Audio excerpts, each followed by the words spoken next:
Welcome to the CBS Radio Mystery Theater Archives, the only YouTube channel which has the original classic episodes of the CBS Radio Mystery Theater in order with no ads. Thank you for listening, and now, enjoy the show.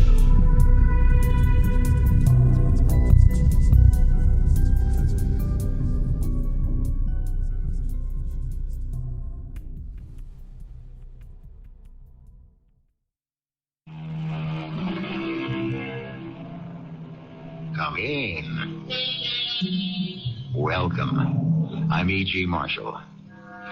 We secure our friendships not by accepting favors, but by doing them. Or so says an ancient Greek historian.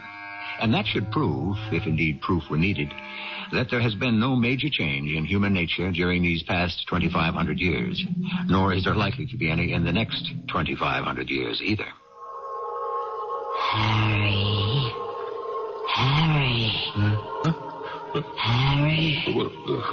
Go away. Let me sleep. Tell me, Harry, whose child are you? Huh? Whose child are you, Harry? What? Whose child are you? Who is this? It's Mama, Harry. Big Mama.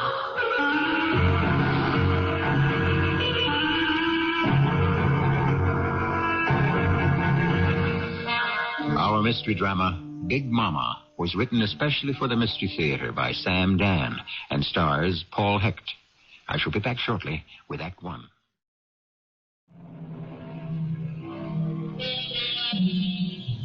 Marvis Hegandibus quercus, or as the old Romans used to say, tall oaks from small acorns grow. Well, who knows what can sprout from a tiny seed? And not just the seed of a plant that you place in the ground, but also the seed of an idea that you plant in the mind. I suppose you could say, one thing leads to another. And where does it all lead to in the end? Here it is in the paper. Harry Simmons, dead of pneumonia at 37. 37, just at the start of the prime of life. Everything to live for. Oh, maybe it had to do with the book. But how? Why? That book brought him fame and fortune. Oh, I don't know. I can only tell you how it was when I was with Harry Simmons. The other times? That's the mystery, I guess. Oh, good evening, Mr. Simmons. Oh, you're still here, Mrs. Crawley? It just got through. Your supper's on the stove. Beef stew? Oh, that's fine. Uh-huh. Mrs. Crawley. Yes, sir? Is this all the mail? Yes. It's all the postman brought. Oh, are you sure? Ah, would I lie to you, Mr. Simmons? All right, Mrs. Crawley. Where is it? Where's what? Where did you hide it? Mrs. Crawley. It's, behind the couch. Thank you very much. I figured it could wait a while. Mrs. Crawley, you mustn't keep doing this. Look, Mr. Simmons, every time I see old Pete the mailman bringing that thick, fat envelope up the walk, I know it's going to mean another disappointment. How many times have I told you not... Mr. Simmons, do you know who I am? Of course I know who you are. You're Mrs. Sarah Jean Crawley. I'm also Mrs. John Q. Public. I'm the one that goes into the store and buys the books that America reads. That boggles the mind. Oh, you're such a smart person. I keep asking myself, how come all them publishers keep turning down your book? So I sat down and read your carbon copy. You read my book? I tried to read it. The truth is, I couldn't get past the first couple of pages. You know why? There's no sex. There's not supposed to be any sex. This book is about a plan for the city of the future. You mean in the city of the future they won't have any sex? Mrs. Crawley, this is a highly scientific treatise. Terrific. Make one of them scientists a woman. A ripe woman of about 40, repressed, frustrated, smoldering. I read these books all the time. I know exactly how you ought to do it. I am concerned with the dynamics, with the interplay of social forces in the physical structure of the political entity. Well, I was only trying to help. Yes, and I appreciate it. Okay. Good night, Mr. Simmons. Good night.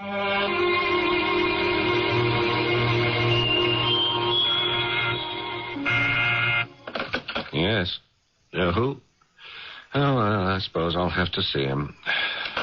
These people must be the largest clutch of unjailed scoundrels since the formation of the Republic. Well, Mr. Simmons. Mr. Monroe Hastings? Yes, F. Monroe Hastings, guilty as charged. Have a seat, Mr. Hastings, although I'm not sure you'll be staying that long.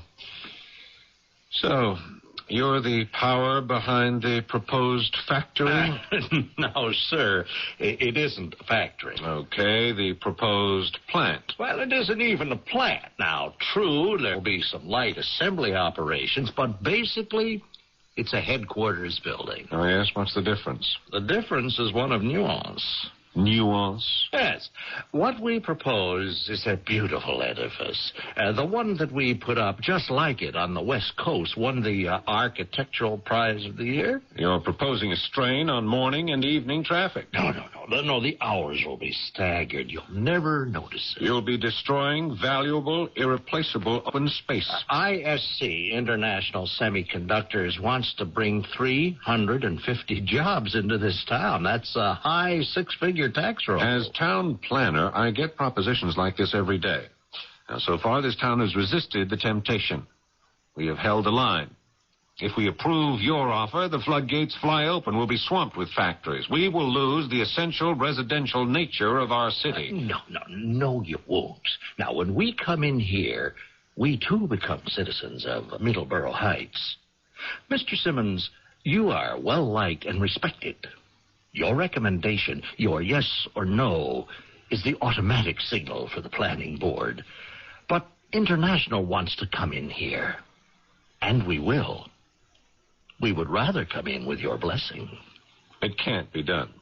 But if we have to, we'll come in without it. Now, you can make it tough. You can delay us for months, even years. But sooner or later, that building will go up. I really shouldn't waste any more of your time, Mr. Hastings. Mr. Simmons, let me ask you a question. How much? How much? Well, usually it all comes down to how much. How much do you want? Are you trying to bribe me? Well, of course. How dare you insult me? I must ask you to leave. No, I was merely doing my job, and therefore it was necessary for me to touch all the bases. Good day, sir. After all, I could hardly leave here without getting an answer to that particular question. There isn't enough money in the world. Good day to you, sir.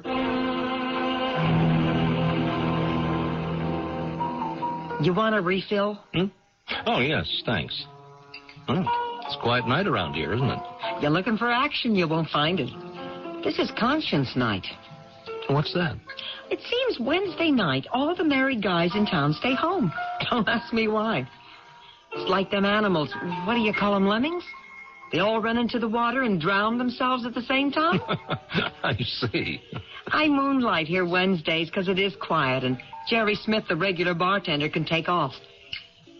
So, tell me, how'd you make out?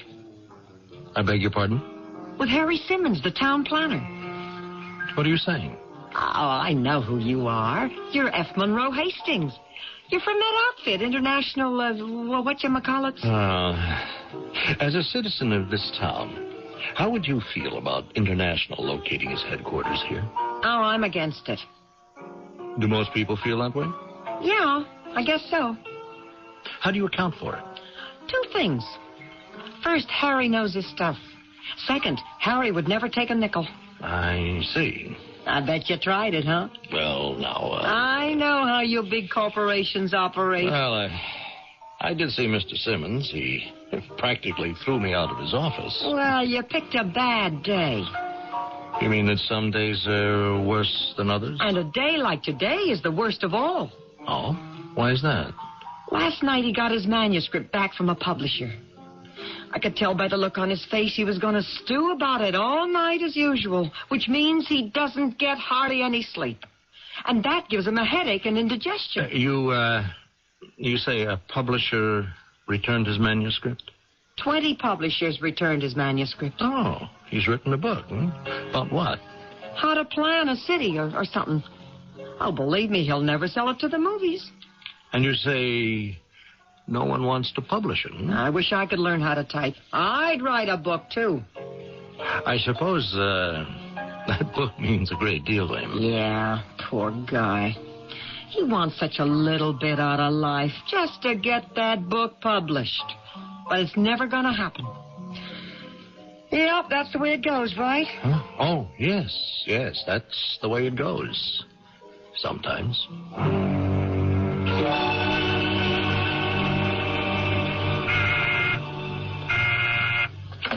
Yes. Who? Oh, no. Tell him I'm in a meeting. No, wait. Don't do that. Why should I lie? Just tell Mr. F. Monroe Hastings that I refuse to see him. What do you think he's going to do? Wave a fistful of dollar bills in my face? Well, good morning, Mr. Simmons. I told my secretary... I know. You told her loud enough for me to hear. Shall I ask for a security officer to escort you out? Not until I correct a mistaken impression.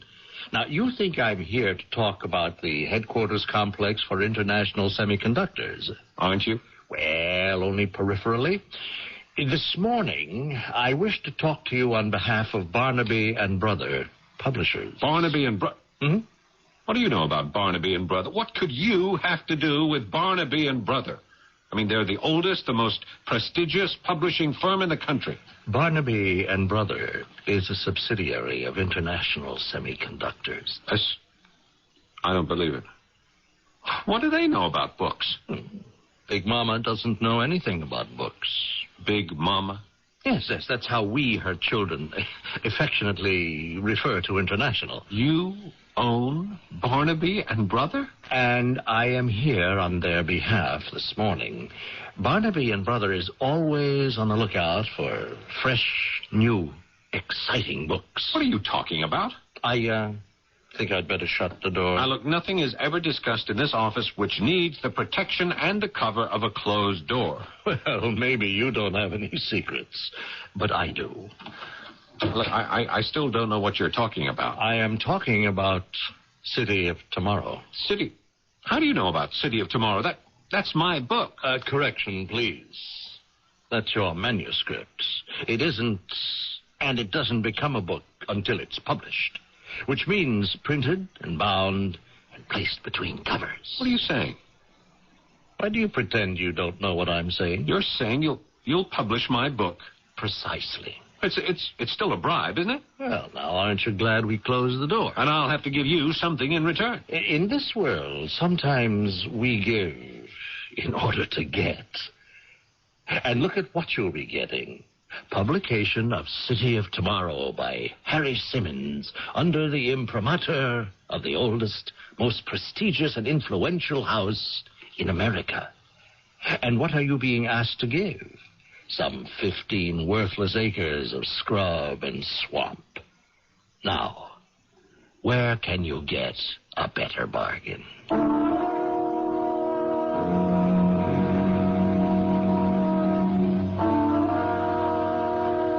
It all depends on how you define bargain. A student named Faust once made a bargain with the devil. Here, the devil seems nowhere in evidence, unless, of course, he has some kinship with Big Mama.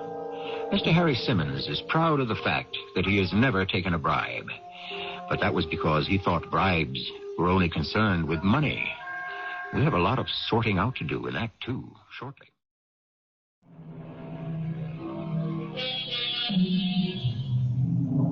What is mankind's basic drive?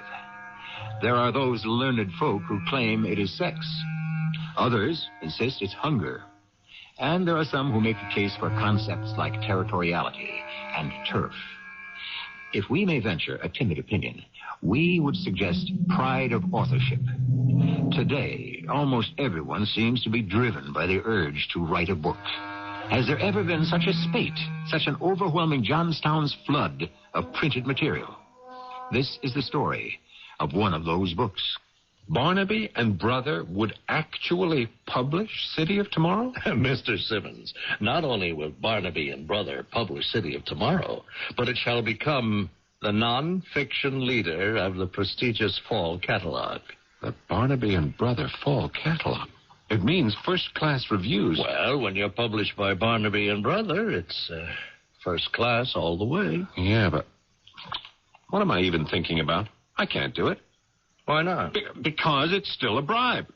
And besides, Barnaby and Brother has already turned the book down. Oh? Well, I'm sure it was a mistake. It is an important book. I'm sure it has a vital message for America. It was, after all, written by a master of the art of city planning. Yes. On the other hand, it could be a bad book. No, that is impossible. Oh, and then why did so many people turn it down? Let me have a copy. Let me make sure it gets to the right people at Barnaby and Brother. No, look, I... Wait. What have you got to lose? Oh, Mr. Simmons, come in. Please do come in. Thank you, Miss McDowell. I have finished reading City of Tomorrow. Yes? It is a fantastic book. It is? It touches on so much that is real, that is true in the human experience. You're saying it's a good book?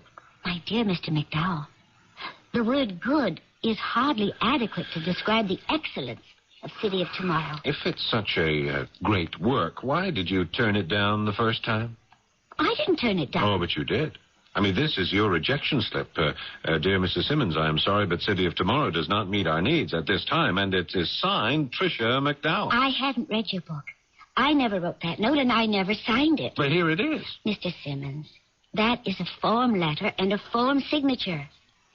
You see, when your book arrived, it was handed to a reader whose job it is to turn down all the manuscripts that are, as we say in this business, thrown over the transom. Let me speak very frankly, Miss McDowell. 20 publishers have already rejected this book. And so perhaps it is possibly true that it isn't really very good. You're a sensitive person, Mr. Simmons. I can see that.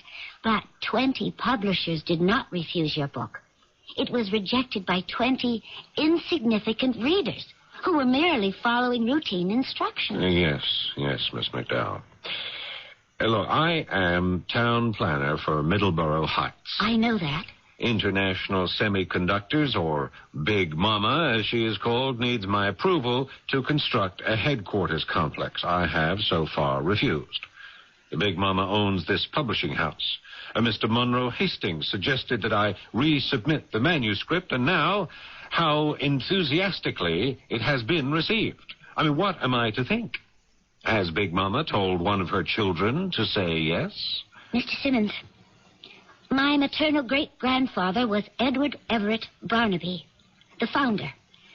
Today's economics require us to affiliate with a larger entity, but no one tells us, me, what to buy and what to publish. I'm sorry. I didn't mean to insult you, Miss McDowell, but you must admit it's a legitimate question. Well, I understand. Yes, Big Mama wanted a prestige publishing house, but that prestige can only be maintained if we are permitted to operate in our own way, choosing books on literary merit and social and scientific value. Well, I apologize, Miss McDowell. I'm sorry. I guess it really is a good book, isn't it? Mr. Simmons, it's a masterpiece. Well, how did you make out with Tricia McDowell? Why do you ask, Mr. Hastings? I'm sure you already know. Well, I understand you're scheduled for an early publication date. Mr. Hastings, I can't do it. I just can't. Why not? Look, we can go around and around with it, but I think that the headquarters building is wrong for Middleborough Heights, period. Well, I respect your opinion. So I must turn down your offer. Which offer is this? The offer of Barnaby and Brother to publish my manuscript. Why? Why? Isn't it obvious? Not to me. I am not going to give you your quid pro quo. Who said you had to? Isn't that the basis for this thing? Is it? Now, I distinctly remember you said I'd have to give to get. You said I'd be getting publication of my book, and what was I giving? 15 acres of scrub and swamp. That's not exactly what I said. I distinctly remember. I said you would be asked to give. Asked. What's the difference? All the difference in the world. I happened to find out that you, a city planner, had written a book. Since my corporation also owns a publishing house, I thought perhaps it might be of interest. I suggested that you submit it. Now, just a minute. You did. And they are delighted with it. Now, they want to publish it. No, that is the end of it. The end of it. The end of it. And what about the headquarters building? What about it? Well, I thought that my approval was a necessary condition for getting my book published. There are no conditions. Aren't you going to ask me to approve the building? Well, yes, as a matter of fact, I'm asking for that approval now. But I disapprove. Well, very well. And you'll still publish the book? Well, of course. No. Come on now. There's a catch somewhere. Mr. Simmons, we are in no hurry to build the headquarters. Any time within the next 5 years will do. And perhaps we may ask you again. I can give you my answer in advance. It is no. One should not presume to read the future. Who knows what circumstances may arise? I thought you would require my promise. What good is your promise? Neither of us can afford to put it in writing. All we would have is a secret oral agreement. And you couldn't be compelled to keep it. No. It's better this way. Congratulations. I know City of Tomorrow will be a great success. Mr. Hastings, what sort of game are you playing with me? Game? I'm sure there's a catch to it. I mean, there must be a catch to it. I know there's a catch to it.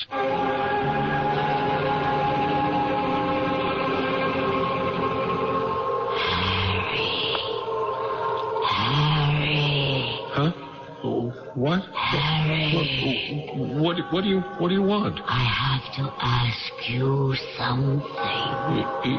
Harry, whose child are you? What? Whose child, Harry? Whose child? Well, who are you? Mama. Big Mama. Mama? Big Mama? But it's a dream. It was just a dream. But what was it all about? What did I dream? What did I dream?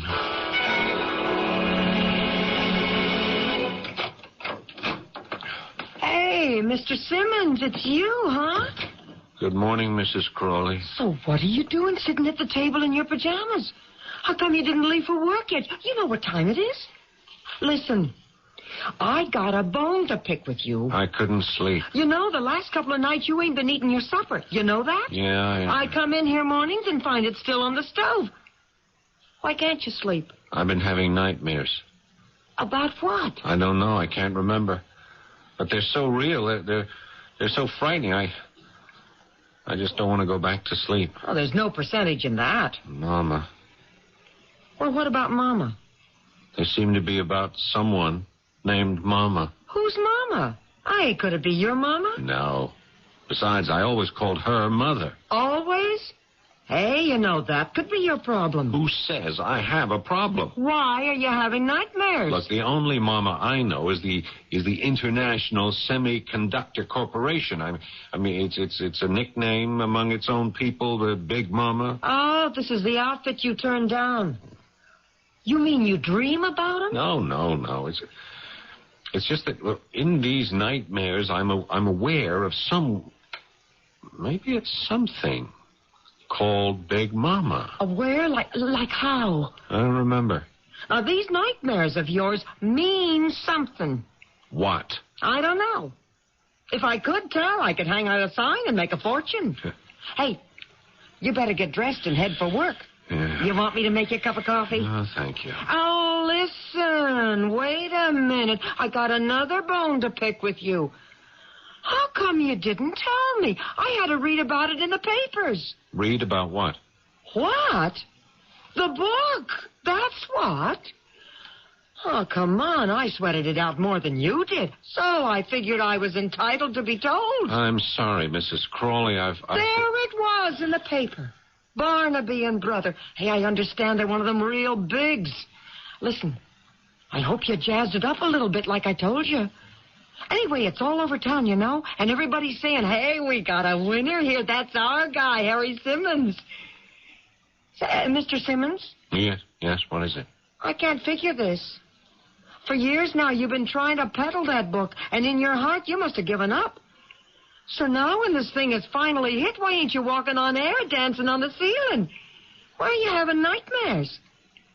Or am I talking out of turn? Mrs. Crawley, may I ask you a question? Yeah, shoot. Tell me, what do you think? Does anyone ever get something for nothing? You mean, do you ever get something you don't have to pay for? That's exactly what I mean. Well, I'll tell you. There are two things you get free of charge. Your birth and your death. Everything in between carries some kind of price tag.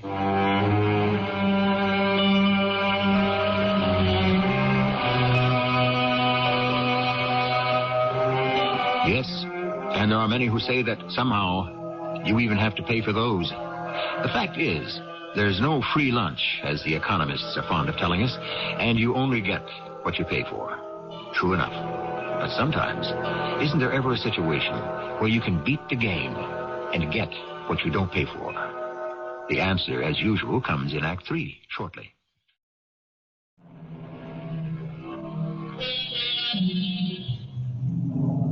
Despite what we are told by poets and writers of popular songs, the best things in life are not free.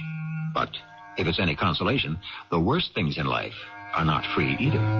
The fact is, nothing comes our way without a price tag of some kind. No matter how modest our ambition, how simple our wants, somewhere or other, the cashier waits. And sooner or later, we must get online. Well, how do you like it, Mr. Simmons? Well, what could I say? It's fabulous. I mean, you read about these people. You see them on TV. And now you're one of them. Yeah, I couldn't believe those reviews. You owe it all to him, to Trevor Morrison. Yeah, his was the best. Trevor Morrison is the greatest of his time. He's the kind of critic that George Bernard Shaw used to be. Yes, and to think he liked my book. Liked? Oh, he called it a most shattering experience. A sudden flash of revelation into the unconscious lives we lead behind the fortress each of us calls a home. I can assure you, all the others took their cue from him. I can't tell you how wonderful I feel. Even the critics who take issue with him have to be careful. He destroys them with his logic and wit. And he's your strongest partisan.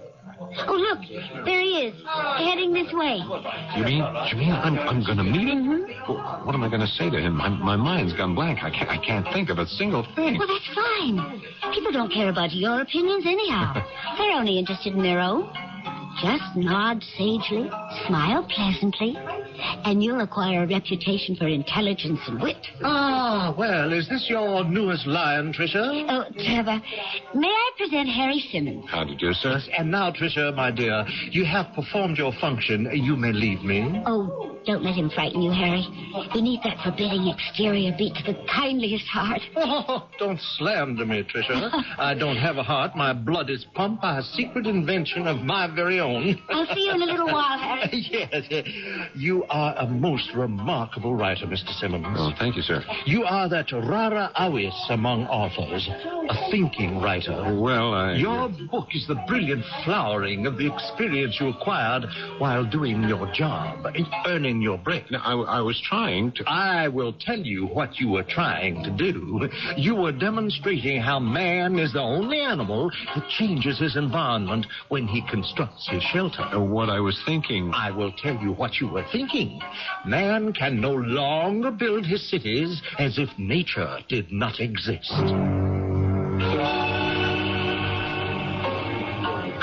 made quite a hit with Trevor Morrison. Gosh, he knows everything about my book.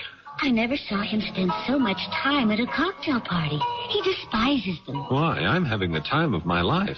I suppose it's chic to say that cocktail parties are boring. But they are boring, darling. They are. Oh, Myra Maddox, may I present Harry Simmons? Oh, yeah, you have that TV talk show, Myra at Midnight. And you're the #1 seller nonfiction. Oh, my dear Mrs. Simmons, you're going to be on that list so long, you might as well start paying rent and taxes. Why did you say these parties are boring, Miss Maddox? Why don't you two argue it out? Oh, Tricia, darling, I thought you'd never leave. Oh, why do I think cocktail parties are boring? Well, look about you. Do people seem to be having a good time? No. No, not really. From why did they come? To take the measure of the newly arrived lion in the jungle. Why do you call it a jungle? What is a jungle? Oh, a place where animals compete for life? Yes. And in the jungle, the stuff of life is food. Here, it's publicity. Well, I'm afraid I'm out of place. I don't care for publicity. Then what are you doing here? Oh, I came because my publisher asked me. Oh, and that's the only reason? You're not getting a kick out of being the center of attention? I'm not a performer. We're all performers. I'm a town planner. I think our city should be shaped to conform to our needs. I wrote a book that expresses my philosophy. And now what? Well, tomorrow morning I shall be in my office, as usual, concerned with the needs of Middleborough Heights. Sleepy Middleborough Heights. Oh, can you ever be happy there again? Oh, I don't see why not. Would you like to be my guest tonight? I wouldn't know what to say. You talk about houses, towns. May I be frank? I feel that TV shows like yours are... Well, they're rather frivolous. I agree completely. And I'm really a serious person. But you have a message for your fellow countrymen. It's important. Shouldn't it go beyond the eggheads and the intellectuals? Remember, the millions who watch my show are the people who vote.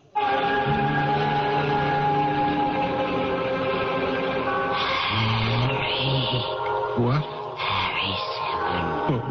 What do you want? You know what I want, Harry. Tell me. Just tell me. Whose child are you? Please don't. Whose child are you, Harry? Tell me who you are. You know who I am. I'm Big Mama. Big Mama. Big Mama. Big Mama,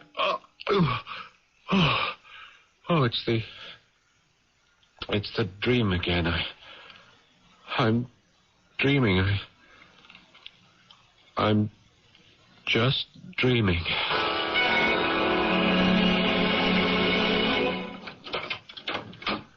Good morning, Mrs. Crawley. Hey, maybe I come too early for you these days, huh? No. Why do you say that? Well, now that you're a big TV star and all, maybe you want to sleep late, you know. I'm not really a TV star.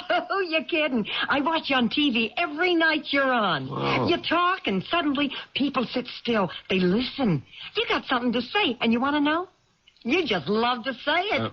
Mrs. Crawley, do you remember I once asked you a question? Can you ever get anything without paying for it? Yeah, and I remember telling you the answer is no. Yeah. At one time, I would have agreed with you. Now, well, I'm not so sure. Oh, you're going to have to pay.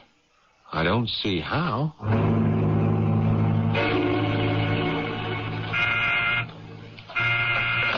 Yeah. Oh, all right. Have him come in. Don't know why he insists on wasting my time and his. Oh, good morning, Mr. Hastings. Good morning, Mr. Simmons. If you're here to ask the usual question, I'm here to give you the usual answer. I am completely opposed to the headquarters building for international semiconductors. I'm surprised that you're here at all, considering your spectacular successes. First and foremost, I am a city planner. This is my basic job. My other activities are merely peripheral. On my desk right now, engaging the lion's share of my concentration, are requests for zoning variances. Yes, I see. And among them, Big Mama. You already have your answer, Mr. Hastings. You mean you won't do what your Big Mama asks? She's not my Big Mama. Oh, isn't she? Now, look, my book has been published. I am established. I have a following. I'm known. But how quickly you can become unknown. Yes, well, that isn't likely. Tricia McDowell is raving over the first draft of my new book, a sequel to City of Tomorrow. It's even better, and so, therefore, Trevor Morrison will praise it even more highly. Big Mama can ask Tricia not to publish. I can go to any publisher in the country.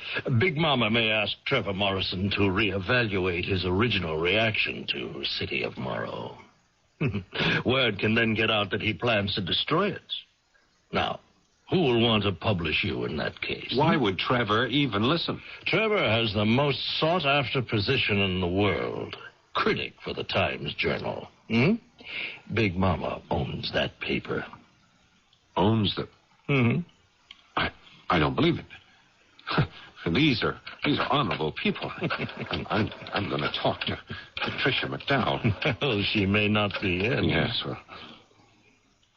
yes. Tricia McDowell, please. It's Harry Simmons. I see. Yes, well, tell her I called. She's in a meeting. No one can buy Trevor Morrison. Hello, Mr. Morrison, please. It's Harry Simmons. When will he be free? I see. Thank you. Now, why don't you sleep on it, I'm sure it'll all look different in the morning. Come, Harry. Come with Big Mama. Where? Come, Harry. Let's join the other children. See? Here's Tricia and Trevor and Myra. Children, here is Harry, your new little brother. No, Say hello to Harry, children. Hello, Harry. Hello, Harry. Hello, Harry. Say hello to the children, No, Harry. Harry, if you don't, they won't play with you anymore. Well, Harry? Hello, children. And whose child are you, Harry? I'm your child. Say it again, Harry. I'm your child. Call me Mama. Big Mama. Say, I am your little child, Big Mama. I'm your little child, Big Mama.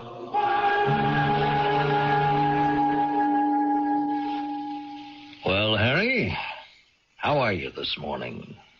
I thought they were all honorable people. Oh, they are. Just as you're an honorable person. I'm caving in under pressure. I'm going against my own convictions. But convictions must be examined in the light of new realities, new situations. Hello? Hello, Harry. That's Tricia McDowell, isn't it? Darling, I'm returning your call. Listen, Myra wants to give a party to celebrate your first anniversary on her show. And, of course, we can announce the new book. Trevor has been given an advance copy. Oh, he's ecstatic about it. Isn't everything wonderful? Yeah, it's wonderful. I'll talk to you later. I'd like to tell all of you to go to the devil. What's the use?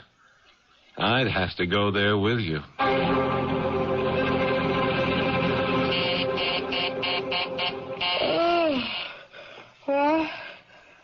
Who's ringing that that bell. Hey, it's 2 in the morning. All right. All right, give it a rest. I'm coming. I'm coming. Hey, Mr. Simmons. What are you doing here in the rain in the middle of the night? Oh, come in. You'll catch your death. No, I can't stay. I only came by to tell you something. At this hour? In this weather? It's very important. Please listen. You remember I once asked you if you could ever get anything without paying for it? Yeah? And you said no, and I said, yeah, it was possible. Uh-huh. Well, Mrs. Crawley, I'm here to tell you I was wrong and you were right. You pay for everything. You never stop paying. Mr. Simmons, you get in here out of that wet. With the flu's going around. Come Goodbye, on. Mrs. Crawley. Goodbye. And remember what I told you. You always pay. You always pay.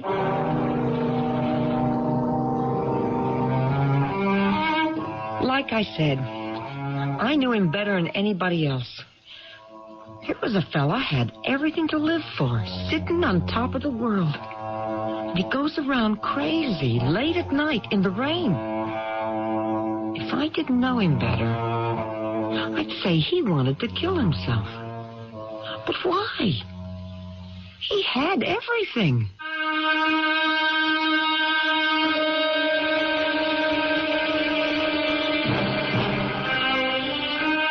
True enough, she knew him better than anyone else. But the fact is, she didn't really know him at all. Oh, she knew his likes, his peeve, his taste in food and clothes. She knew every outside aspect of Harry Simmons. But of the fires that burned within him and the forces that drove him, she knew very little. What do any of us know of the next one? Well, as far as I'm concerned, you know I'll be back shortly.